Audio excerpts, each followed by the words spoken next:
네, 안녕하세요. 최나목입니다. 이번 시간에는 큐베이스 설치를 하고 난 다음에 가장 먼저 해야 될 일 중에 하나인데요. 요걸 잘 안 하고 바로 작업을 하는 바람에 나중에 문제가 발생이 되기도 합니다. 그래서 처음에 큐베이스 설치하셨다면 요 설정을 반드시 해놓으시는 걸 권장하고요. 집에서 작업하는 경우에는 한 번만 설정을 해놓으면 그 다음에 바뀔 일이 없을 겁니다. 다른 곳에 뭐 학교라든지 아니면 뭐 친구 작업실이라든지 이런 곳에 가서 작업을 할 때 반드시 주위에서 한번 살펴보기도 해야 되는 부분이기도 합니다.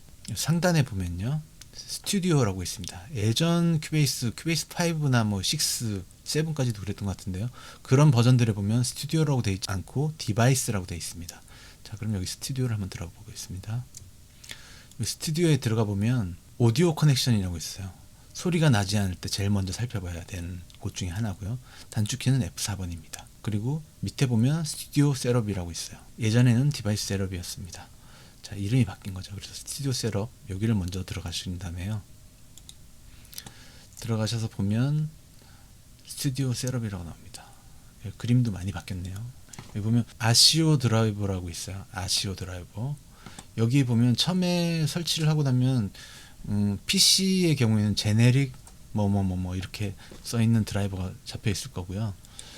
맥 같은 경우에는 빌트인 오디오 요게 설정이 돼 있을 겁니다. 이렇게 돼 있으면 기본으로 이렇게 돼 있을 거예요. 근데 빌트인 오디오 같은 경우에는 인풋이 44kHz 이상 설정이 안 되거든요. 그래서 이게 좀 문제가 있을 수 있습니다.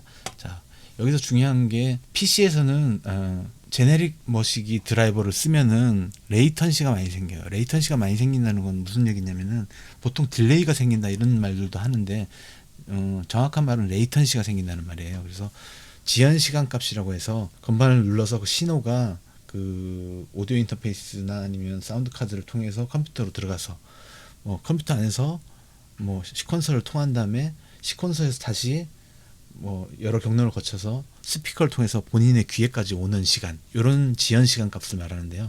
이게 짧으면 짧을수록 귀에 바로 들어오겠죠. 건반을 누르면 바로 소리가 들려야지 작업을 할 수 있잖아요. 레이턴시가 바로 그런 부분인데요. 건반을 눌렀을 때 바로 귀에 전달이 돼야 되겠잖아요. 그래서 그거를 줄여줄 수 있는 게 드라이버도 중요하지만요.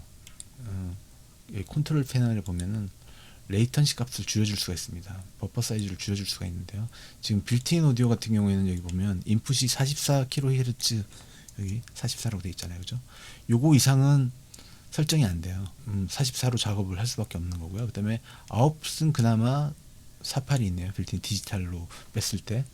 어쨌든 간에 44밖에 지원이 안 돼요. 여기서도 레이턴시는 줄이려면 줄일 수 있습니다. 128로 한번 줄여볼게요. 줄여보면 이렇게 8하고 9, 8.277ms, 9.002ms 이렇게 되는 거는 1000분의 8초, 1000분의 9초 정도로 레이턴시가 줄어든 걸 볼 수 있습니다. 이렇게 해서 미디 작업 정도는 이렇게 해서 작업을 해도 충분하죠. 뭐 오디오 인터페이스 없이 작업하시는 분들은 이렇게 레이턴시를 이렇게 줄여서 사용하시면 될 것 같고요.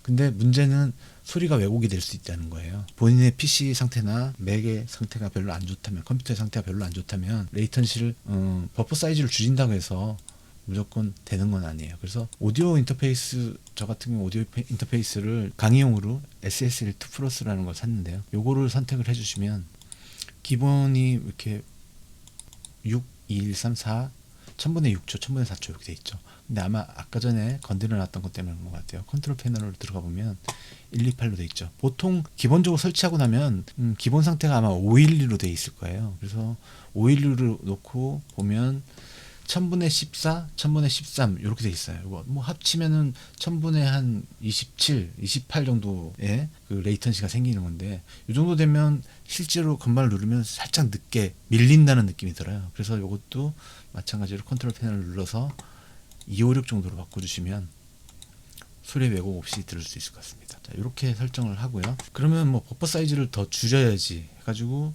이거를 뭐 64까지 막 줄이시는 분들이 있어요. 최근에 뭐 어떤 사이트에서 뭐 소리가 뭐 조금만 만져도 잡음이 나요. 소리가 이상한 소리가 나요. 뭐 이런 얘기들이 많이 나오거든요. 그리고 버퍼 사이즈를 너무 많이 줄여서 그런 거죠.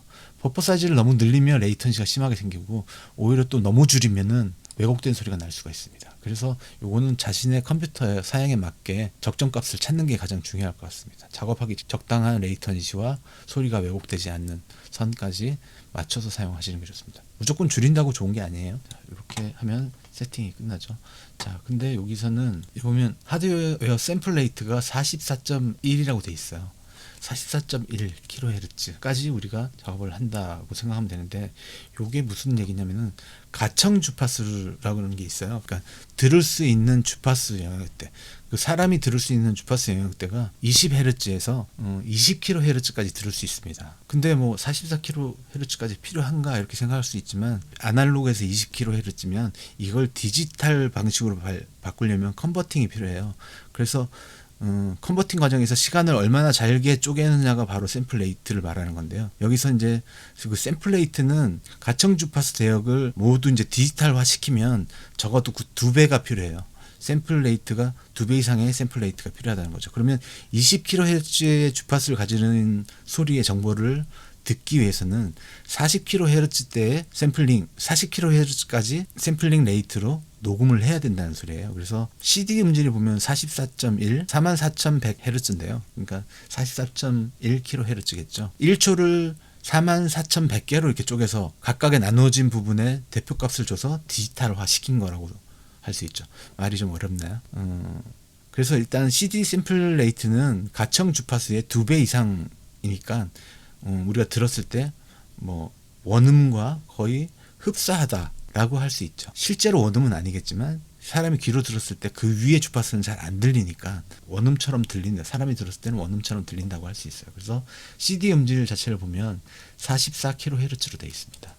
자, 요거는 여기서는 변환이 안 되니까요. 여기 보면 맨 윗줄에 보면 레코드 포맷 이렇게 44.1kHz 24비트라고 되어 있잖아요. 여기를 클릭을 해보시면 프로젝트 셋업이라는 게 나옵니다. 프로젝트 셋업은 여기 프로젝트에도 보면 맨 밑에 내려보면 프로젝트 셋업이라고 있죠. 단축키는 Shift S를 누르면 이렇게 프로젝트 셋업이 나와요. 뭐 이렇게 단축키를 안 하셔도 요즘에는 위에만 눌러도 이게 뜨더라고요. 그래서 이렇게 보시면 여기서 바꿀 수가 있어요. 44. 자, 여기 보면 192kHz까지 있어요. 그 우리가 들을 수 있는 음역대보다 훨씬 위에까지 다 들을 수 있게끔 돼 있죠.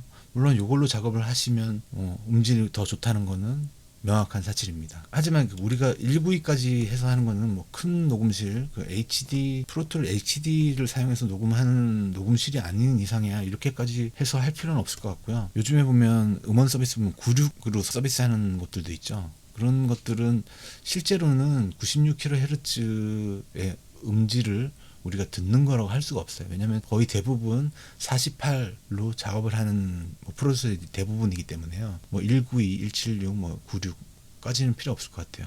나중에 뭐 96으로 녹음하는 스튜디오가 있을지 모르겠지만요. 제 주변에는 아직 48 이상으로 하는 걸 못 본 것 같아요.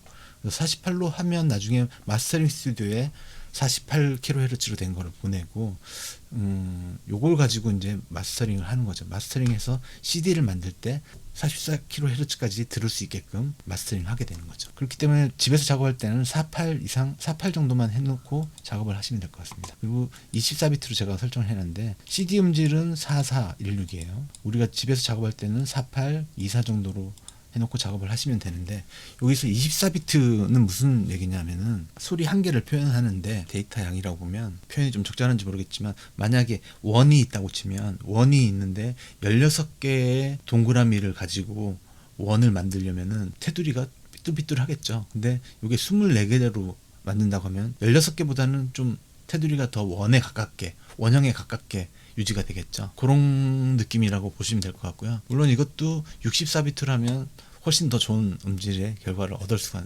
있죠.